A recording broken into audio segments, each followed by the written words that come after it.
warga negara Indonesia yang tertahan di luar negeri. Kita simak informasi selengkapnya yang berikut ini. Anggota Komisi 1 DPR RI Muhammad Farhan mengatakan, dalam kondisi pandemi COVID-19 ini, Komisi 1 selalu berkoordinasi dan melakukan pengawasan kepada Kementerian Luar Negeri dalam melindungi warga negara Indonesia yang tertahan di luar negeri. Muhammad Farhan berharap pemerintah terus membantu pemulangan WNI yang ingin pulang ke Indonesia, namun terhambat karena kebijakan pembatasan perjalanan yang diberlakukan berbagai negara dalam masa pandemi COVID-19. Dalam keadaan force major seperti sekarang ini, baik yang ada di tempat-tempat yang merupakan tempat tujuan beribadah maupun tempat-tempat yang merupakan tempat tujuan pendidikan dan tempat tujuan kerja. Kami selalu berkoordinasi dan juga melakukan pengawasan terhadap Direktorat Pelindungan Warga Negara Indonesia dan Badan Hukum Indonesia di Kementerian Luar Negeri untuk mengetahui kondisi dan keadaan dari saudara-saudara kita. Muhammad Farhan mengatakan pemerintah harus memberikan pemenuhan hak dasar bagi WNI yang tertahan di luar negeri, seperti bantuan pangan dan logistik. Selain itu, pemerintah harus juga memberikan perlindungan dan memperhatikan kesehatan WNI di luar negeri. Kita harapkan ada pemenuhan kebutuhan dasar dan juga tentu saja ada jaminan pemenuhan hak-hak dasar dari warga negara Indonesia yang sekarang ini stranded di luar negeri. Alfi dan Rian, TVR Parlemen, melaporkan. Ya, ini Muhammad Farhan ini berharap pemerintah terus membantu pemulangan WNI yang ingin pulang ke Indonesia namun terhambat karena kebijakan pembatasan perjalanan yang diberlakukan berbagai negara dalam masa pandemi COVID-19.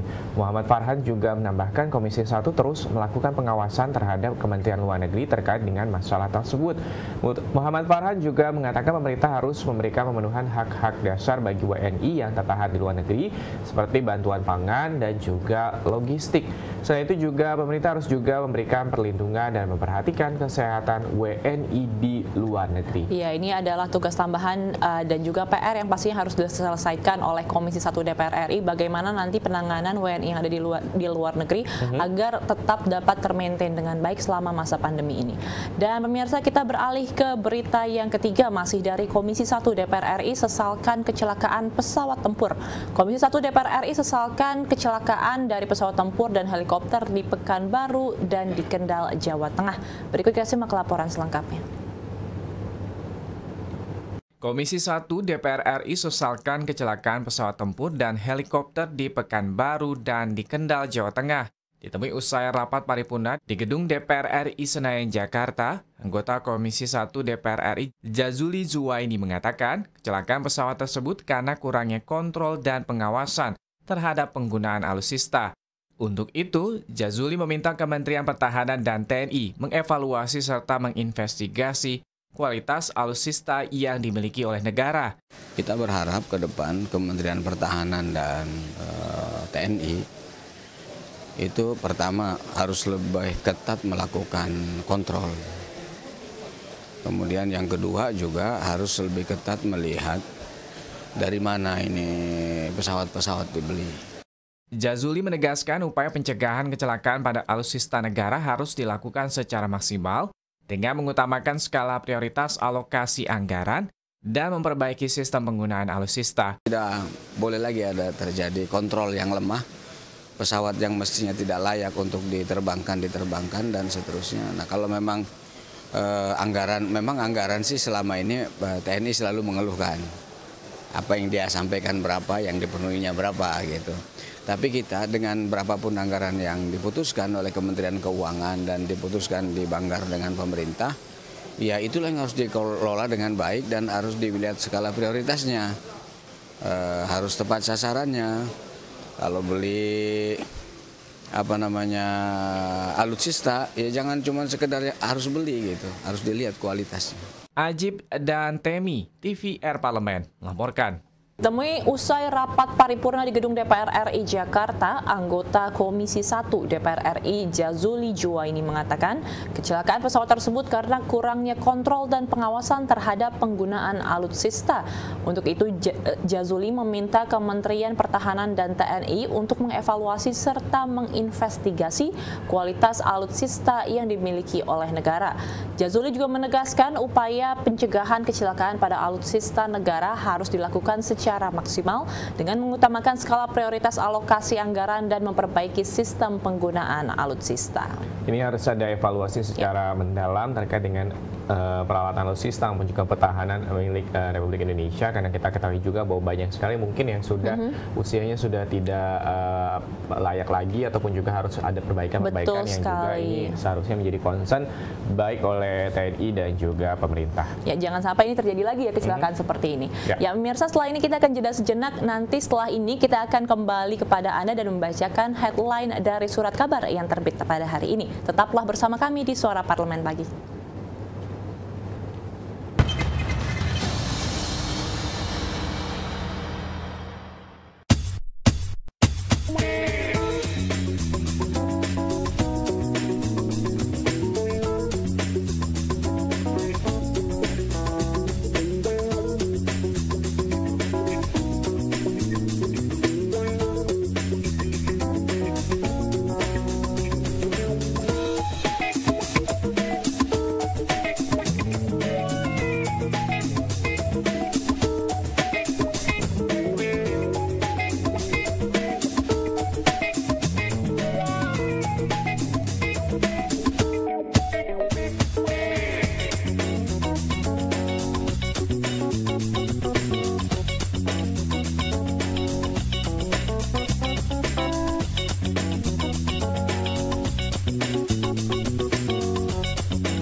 Terima kasih Anda kembali masih bersama dengan saya Uki Abdul dan juga Ayu Rahmawati, dan kali ini di segmen kali ini kita akan menghadirkan ke hadapan Anda dua harian surat kabar terbit pada hari Rabu ini.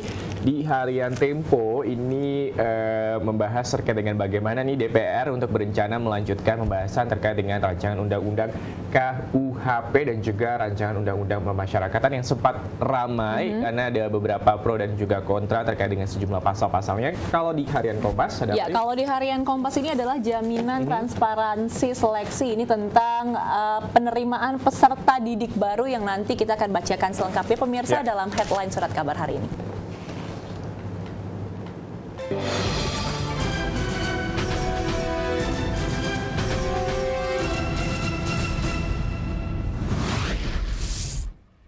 Ya, pemirsa, harian Koran Tempo hari ini membahas mengenai menyelundup di tengah wabah. DPR RI akan meminta Presiden Joko Widodo menerbitkan surat baru berisi persetujuan untuk membahas kitab rancangan Kitab Undang-Undang Permasyarakatan.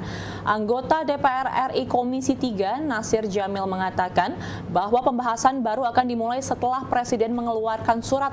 Surat Presiden diperlukan lantaran dua rancangan aturan itu merupakan hasil periode 2019 lalu. Ia juga mengatakan surat sebelumnya tidak memiliki kekuatan hukum. Kelanjutan pembahasan RKUHP dan RUU Permasyarakatan disepakati Menteri Hukum dan HAM Yasona Lauli bersama dengan Komisi 3 DPR RI Senin lalu dalam rapat kerja yang dilakukan. Ya, kita harap sekali lagi bahwa ini nantinya bisa lebih menghadirkan kembali ataupun juga masukan-masukan dari sejumlah pakar maupun juga dari masyarakat, baik juga oleh mahasiswa yang juga kemarin sudah ada 5 orang mahasiswa yang juga gugur dalam rangka penolakan terkait dengan rancangan undang-undang KUHP ini. Kita beralih ke harian Koran Kompas, ini jamin transparansi seleksi para orang tua calon siswa di sejumlah daerah. Ini melayangkan protes terkait dengan penerimaan peserta didik baru atau PPDB. Mereka berharap PPDB dilaksanakan secara transparan. Protes terkait dengan proses dan ketentuan dalam penerimaan peserta didik baru ini terjadi di sejumlah daerah. Pada saat yang sama, sejumlah gangguan teknis pun juga masih terjadi dalam pendaftaran yang dilakukan secara daring atau online. Di Bandung, sejumlah orang tua calon siswa sekolah menengah atas atau SMA bersama Forum Masyarakat Peduli Pendidikan melayangkan protes terkait dengan PPDB ke Dinas Pendidikan di Jawa Barat. Mereka memprotes PPDB yang dinilai tidak transparan karena ada sebagian calon siswa tidak diterima di sekolah negeri. Iya, ini kalau misalkan PPDB mungkin memang banyak sekali nih akhir-akhir ini kita menerima atau melihat berita-berita di televisi maupun juga di media online. Banyak sekali orang tua yang melancarkan protesnya terhadap sistem PPDB yang dianggap tidak adil karena anaknya ini tidak bisa diterima di beberapa sekolah unggulan karena beberapa kendala teknis ya, ya. Tidak hanya teknis, bagian lagi terkait dengan zonasi dan juga umur yang juga sekarang mungkin jadi perhatian sejumlah orang tua karena ada ketentuan umur bahwa akan mendahulukan umur yang 21 tahun seperti itu ya. Ini harus dikaji kembali ya, Kita apakah ini bisa menjadi kebijakan yang adil atau tidak. Ya pemirsa, setelah ini kita masih akan jeda sejenak dan kita akan kembali lagi membacakan tajuk hari ini mengenai Arab Saudi yang telah membuka pelaksanaan haji tahun 2020. Tetap bersama kami.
Kalau misalnya di segmen kali ini kita akan bahas terkait dengan tajuk yang membahas terkait dengan bagaimana nih kalau misalnya Kementerian Agama dalam hal ini Menteri Agama sudah memutuskan untuk melakukan pembatalan terkait dengan pelaksanaan ibadah haji tahun 2020 bagi seluruh jamaah ataupun juga calon jamaah haji asal Indonesia nih, karena ada beberapa hal terkait dengan bagaimana pandemi COVID-19 yang juga terjadi di wilayah Arab Saudi. Tapi ternyata juga Arab Saudi ini membuka untuk pelaksanaan haji tahun 2020 hanya untuk beberapa residen ataupun juga warga negara yang tinggal di Arab Saudi. Betul sekali ya? Dan pasti ini juga dengan kebijakan-kebijakan dan syarat-syarat tertentu apa saja yang diberikan oleh Arab Saudi untuk masyarakat yang bisa melaksanakan haji. Jadi tidak bisa asal main naik haji saja sekarang seperti itu. Selengkapnya pemirsa kita akan bacakan tajuk hari ini, tapi kita akan saksikan terlebih dahulu tayangan berikut ini.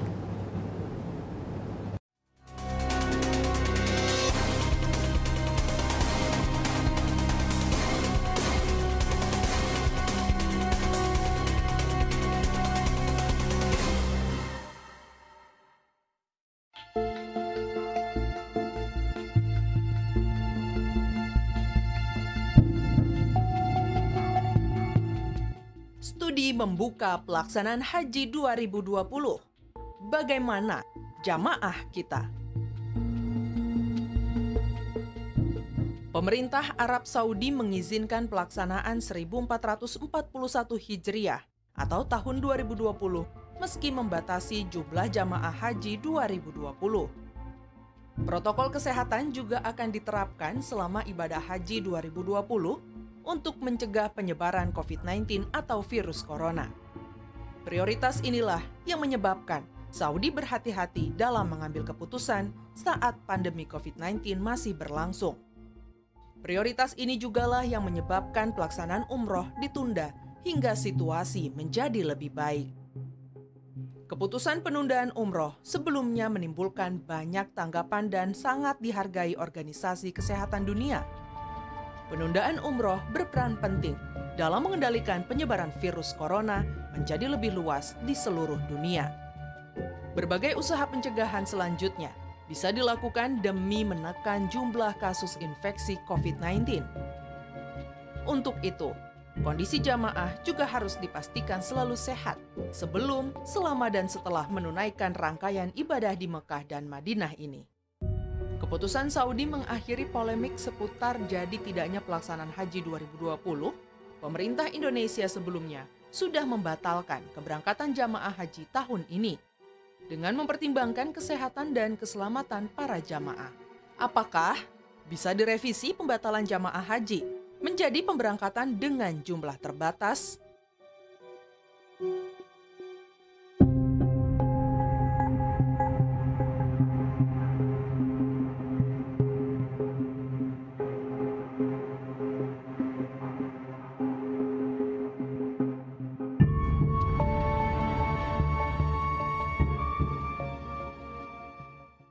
Ya mirsa, Konsul Haji Konsulat Jenderal RI Jeddah Endang Jumali menegaskan pemerintah Arab Saudi menggelar pelaksanaan ibadah haji tahun 2020 ini dengan sangat terbatas. Endang mengatakan keputusan itu disampaikan melalui rilis resmi dari Kementerian Haji dan Umroh di Arab Saudi pada 22 Juni 2020. Endang juga mengatakan keputusan pemerintah Saudi itu berkaitan dengan pandemi COVID-19 yang masih belum berakhir. Saudi menjelaskan bahwa keputusan ini diambil demi memastikan pelaksanaan manasik haji berjalan dengan aman dan juga sehat. Pembatasan juga bertujuan supaya manasik dapat dilakukan dengan menerapkan kebijakan physical distancing untuk memastikan keselamatan dan perlindungan jemaah dari ancaman penularan COVID-19. Hal ini dinilai sejalan dengan tujuan syariat Islam dalam menjaga jiwa manusia. Menteri Agama Fahrul Razi mengatakan langkah tersebut menunjukkan upaya pemerintah Saudi untuk mengedepankan keselamatan jemaah di tengah pandemi COVID-19. Menurut Fahrul, keselamatan jemaah patut diutamakan. Terlebih lagi, agama mengajarkan bahwa mencegah kerusakan harus dikedepankan dari meraih kemanfaatan. Keputusan pemerintah Saudi itu juga dinilai Fahrul sejalan dengan keputusan pemerintah Indonesia membatalkan pemberangkatan jemaah haji tahun ini.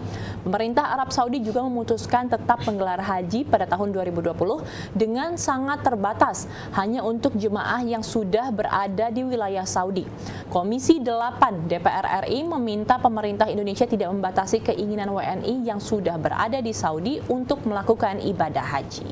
Ya, kalau misalnya membahas terkait dengan bagaimana nih pelaksanaan ibadah haji, pastinya ditunggu-tunggu oleh seluruh umat muslim, karena juga ini pastinya antriannya juga sudah begitu panjang. Betul. Apalagi kalau misalnya ini membahas terkait dengan pandemi COVID-19 ini juga tidak disangka-sangka akan hadir di tahun 2020 dan juga begitu panjang. Ini kita harapkan bahwa keputusan yang tepat, dan juga kita harapkan lagi bahwa nantinya baik warga negara Indonesia maupun juga warga negara lain yang sudah berada di Arab Saudi dan bisa melakukan ibadah haji bisa berjalan dengan lancar, dan juga kita pastikan semua protokol kesehatan yang akan dilakukan oleh pemerintah kerajaan Arab Saudi ini bisa benar-benar dilakukan oleh seluruh calon jemaah haji yang memiliki kesempatan untuk bisa berhaji tahun ini. Betul sekali, dan jangan sampai juga nih masyarakat yang mungkin memang sudah mengantri ibadah haji sudah bertahun-tahun, jangan gegabah untuk memaksakan kehendak ya, karena pastinya kesehatan itu tetap nomor satu, dan bagaimanapun juga keamanan dan keselamatan harus tetap dijaga. Ya, ini nanti rencananya juga akan dimulai ibadah haji pada tanggal 28 Juli dan akan berakhir di tanggal 2 Agustus tahun 2020. Kita akan kembali membahas terkait dengan bagaimana pelaksanaan ibadah haji di tahun 2020. Pastikan Anda tetap menyaksikan Suara Parlemen Pagi.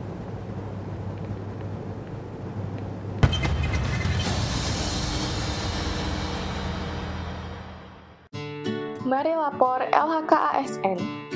Video ini akan memandu Anda untuk menyampaikan LHK-ASN melalui aplikasi Siharka. Sebelum memulai, ada baiknya Anda menyiapkan dokumen-dokumen berikut. Silakan mengakses siharka.menpan.go.id untuk membuka aplikasi Siharka. Lalu, login dengan username dan password Anda. Lengkapi profil dan ubah password Anda, dan pastikan data yang Anda masukkan telah sesuai. Lengkapi data keluarga Anda seperti suami atau istri dan anak.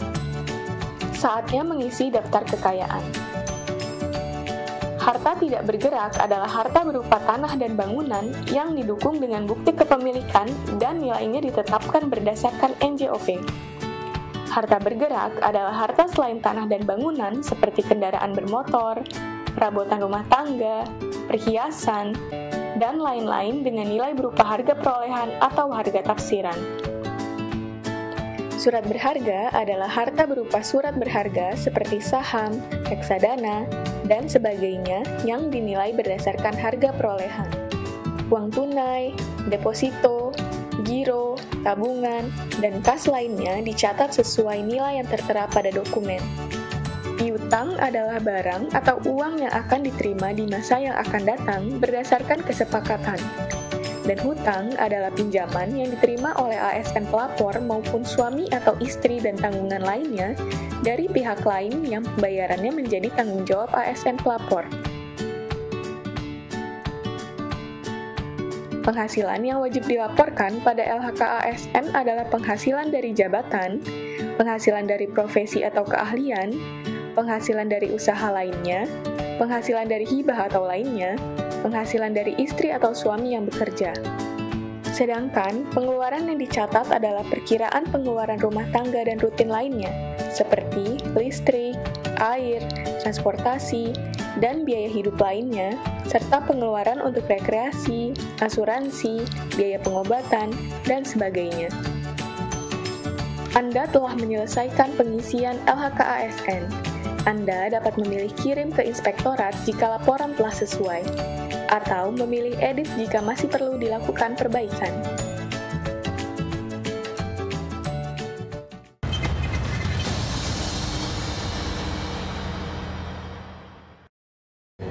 Ketua Komisi 8 DPR RI Yandri Susantoni meminta Kementerian Agama segera merevisi keputusan Menteri Agama terkait dengan pembatalan haji, sebab otomatis Arab Saudi telah membuka penyelenggaraan ibadah haji meski secara terbatas. Yandri mengatakan berdasarkan hasil rapat kerja terakhir ini antara Kementerian Agama dan juga Komisi 8, maka frasa pelarangan bagi seluruh jamaah Indonesia harus diubah. Yandri menambahkan Komisi 8 DPR RI akan kembali menggelar rapat bersama dengan Kementerian Agama pada pekan depan. Dalam rapat tersebut, Komisi 8 akan mendengarkan revisi dan juga meminta Kementerian Agama tak melarang warga negara Indonesia yang berada di Arab Saudi untuk menunaikan ibadah haji. Sementara itu, Wakil Ketua Komisi 8 DPR RI Aceh Hasan Sajili ini menghormati dan juga memahami keputusan Kerajaan Arab Saudi yang tetap untuk menyelenggarakan ibadah haji untuk warga negaranya dan juga warga asing yang tinggal di Arab Saudi dengan protokol kesehatan yang ketat. Aceh menyebutkan Komisi 8 DPR sudah menebak hal tersebut dan ia menegaskan kebijakan Saudi tak akan berpengaruh secara langsung dengan nasib calon jemaah haji asal Indonesia. Seperti diketahui, Kemenak Republik Indonesia telah memutuskan membatalkan memberangkatkan haji tahun 2020. Menteri Agama Fakhrul Razi menyebut keputusan Arab Saudi yang membatasi penyelenggaraan ibadah haji ini diapresiasi oleh pemerintah. Menurut Fakhrul, keselamatan jamaah patut dikedepankan pada masa pandemi COVID-19 ini.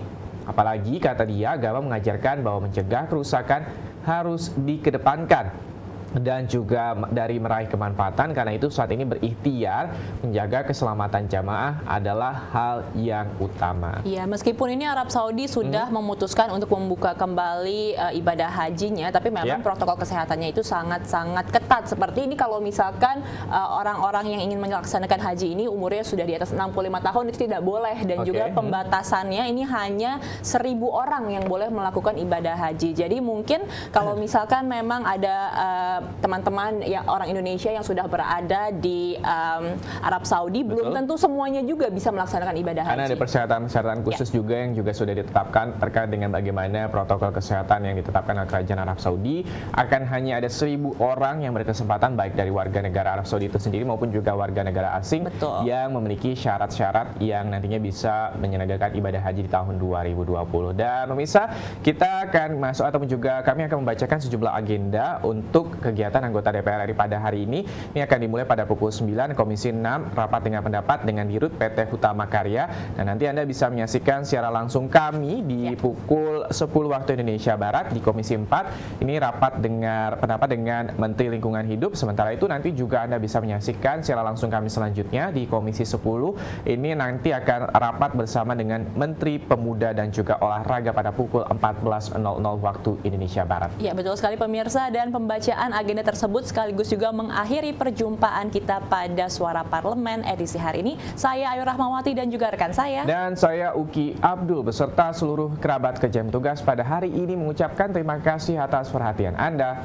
Sampai jumpa. Sampai jumpa.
Banyak yang ku alami, kenanganmu tersimpan di hati.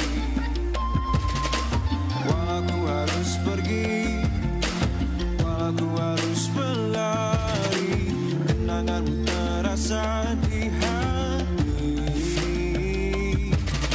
Saat kau menari dengan tawa, rasa terkesima mulai melebu dalam hati ini, dan ku telah arungi luas semesta, tapi tak ada yang mengalahkan indah parasmu.